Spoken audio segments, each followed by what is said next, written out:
dengan pasti, dengan yakin bahwa ada peninggalan-peninggalan sejarah yang menguatkan kita untuk tetap melestarikan ajaran leluhur yang kita yakini. Terobosan yang kita buat di Sumatera Barat itu kita melibatkan semua lembaga untuk bergandeng tangan mengadakan pembinaan. Gitu. Harapan kita kepada Bapak Dirjen yang baru sering-sering turun ke lapangan karena umat kita sangat merindukan sentuhan-sentuhan.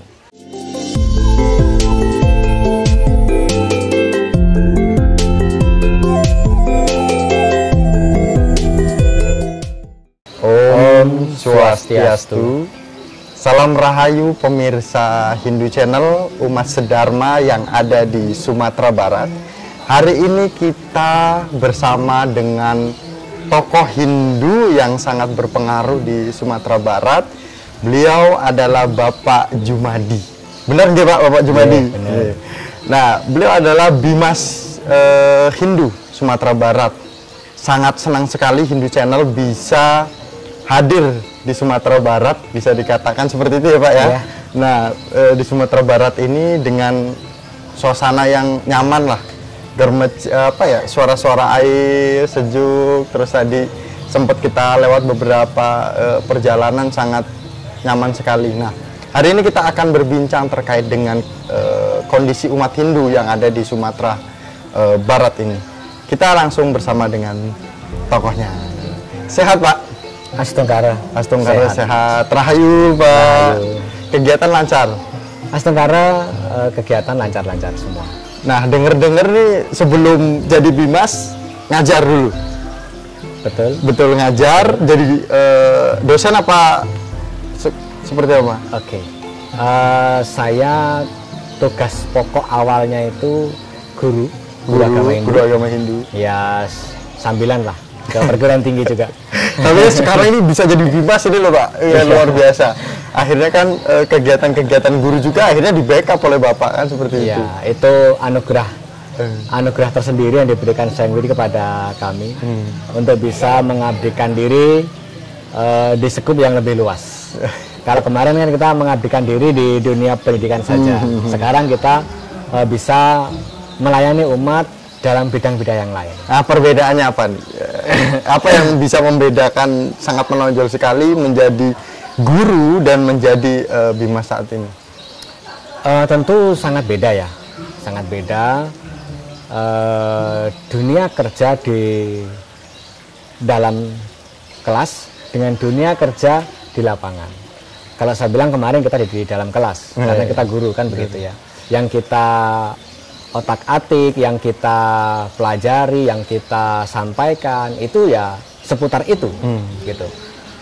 Jadi kita tanda kutip ya lebih mudah untuk mengajarkan, men-sharing itu lebih mudah, mencari sumber-sumbernya lebih jelas gitu kan. Tapi kalau sekarang skop kerja kita lebih besar, gitu. Tidak hanya dunia pendidikan, termasuk dalam urusan keagamaan, lembaga itu juga harus kita layani, sehingga itu menjadi, kalau saya katakan menjadi tantangan tersendiri, menjadi kenikmatan tersendiri di dalam kita melayani umat, begitu. Nah, Pak Jumadi, kemudian ketika Bapak turun ke masyarakat melayani umat juga seperti itu, tentu saja ada beberapa hal yang memang harus dijelaskan terkait dengan sejarah di Padang atau sejarah di Sumatera Barat itu. Oke. Nah, apakah benar bahwa sejarah terbesar di sana atau sejarah awalnya adalah Buddha seperti itu? Nah, menurut Pak Bimas, agar masyarakat di Indonesia juga tahu seperti itu, tidak hanya di Sumatera Barat saja seperti itu. Oke. Memang ketika saya baru di Padang di Sumatera Barat begitu, perhatian pertama saya itu adalah kepada situs purbakala yang ada di wilayah Sumatera Barat. Kenapa saya kok mencari situs? Kenapa perhatian saya fokusnya pada situs gitu? Karena dari sana kita bisa berangkat dengan pasti, dengan yakin bahwa ada peninggalan-peninggalan sejarah yang menguatkan kita untuk tetap melestarikan ajaran leluhur yang kita yakini. Gitu. Maka ketika saya sampai di Sumatera Barat, itu yang saya cari pertama kali adalah situs. Dan ternyata banyak situs di sana. Dapat, Bapak? Dapat. Itu jarak tempuh sekitar 5-6 jam dari Kota Padang. Itu daerah Dharmasraya, itu namanya Candi Pulau Sawah. Tapi itu yang jelas saya ke sana, dan ternyata kalau saya merasakan ada kenikmatan tersendiri gitu. Ketika saya menyambangi, saya sowan ke leluhur yang ada di sana gitu. Dan dari situ kita bisa tahu ternyata ada sejarah Siwa Buddha di sini yang bisa kita jadikan modal untuk memberikan pemahaman, memberikan penguatan moral, penguatan mental, penguatan rohani kepada umat kita di sana. Gitu. Nah, itu kan beberapa Bapak sudah mengunjungi terkait dengan situs-situs itu. Apa yang Bapak dapatkan mungkin menjadi hal yang menarik gitu kan, seperti itu, sehingga Bapak fokus pada yang bisa dikatakan kita, agar kita tahu dasar tadi terkait dengan ingat pada leluhur seperti itu. Nah, mungkin apakah memang Bapak dapatkan sejarah Budanya atau Hindunya bahkan di situ?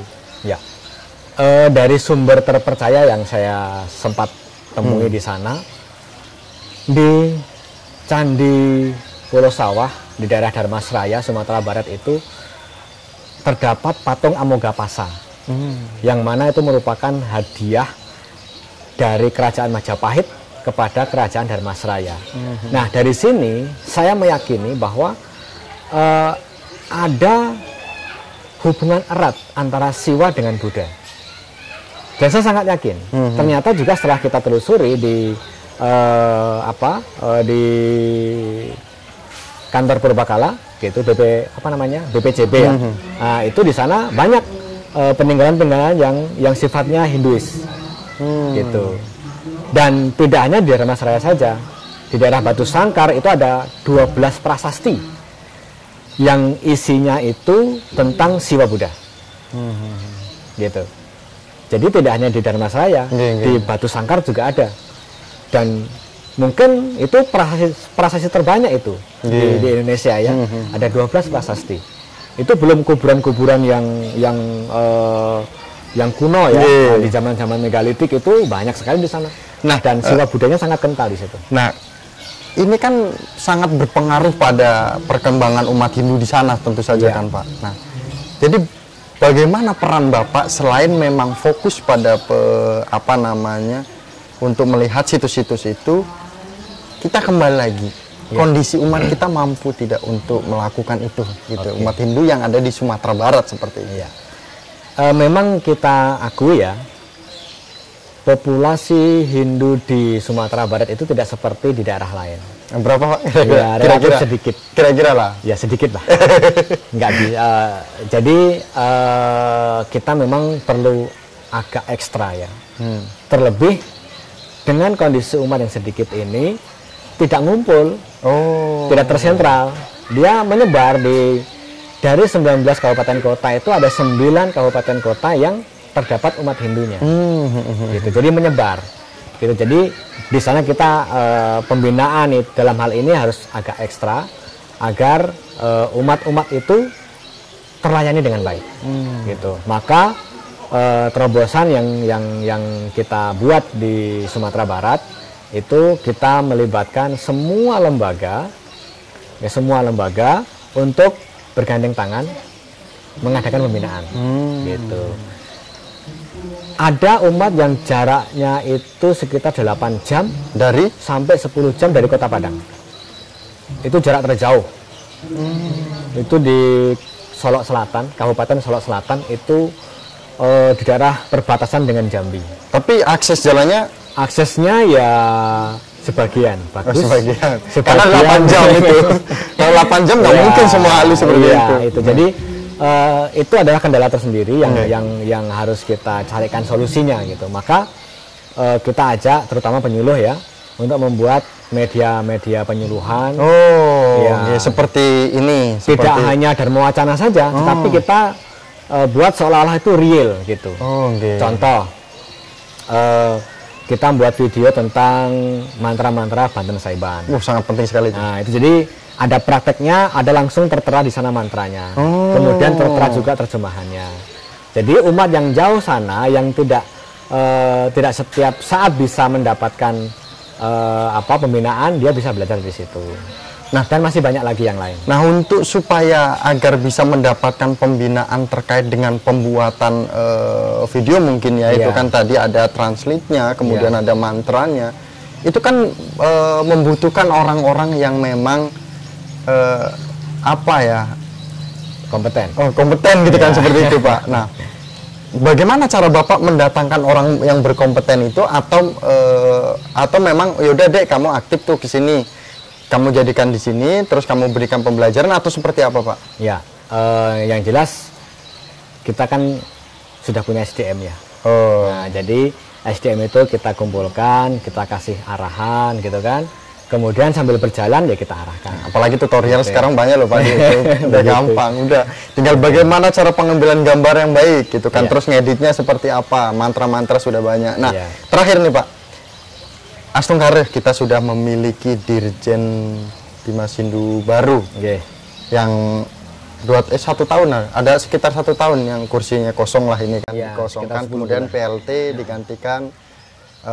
Kan akhirnya ini berdampak pada umat Hindu yang ada di beberapa daerah, seperti tadi Bapak menyampaikan, banyak sekali umat Hindu kita yang sangat diperlukan pembinaan-pembinaan, tidak hanya di kota saja, ada di beberapa daerah yang memang aksesnya perlu kita sambangi gitu kan, perlu kita datang langsung seperti itu. Nah, harapan Bapak ke depan untuk Dirjen kita yang baru, Astungkare, Bapak Profesor Dwije. Selamat mungkin dari Hindu Channel dulu nih Pak, selamat sudah dilantik kemarin, ya dengan Buddha juga Kristen Katolik seperti itu. Nah, sekarang harapan dari Bimas Sumatera Barat, silakan Pak.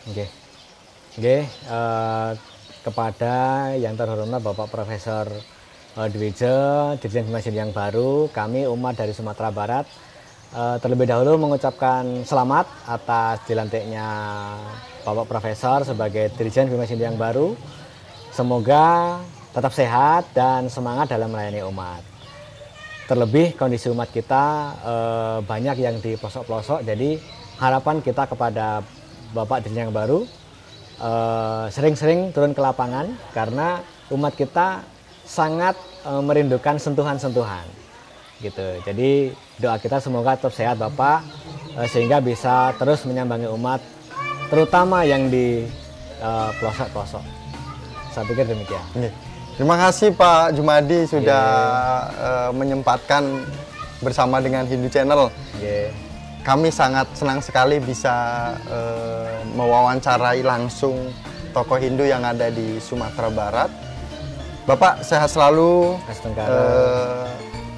Selamat bertugas terus ini pembinaan umat-umat di sana, penyuluh-penyuluh, adik-adik di Pasraman, di pura-pura.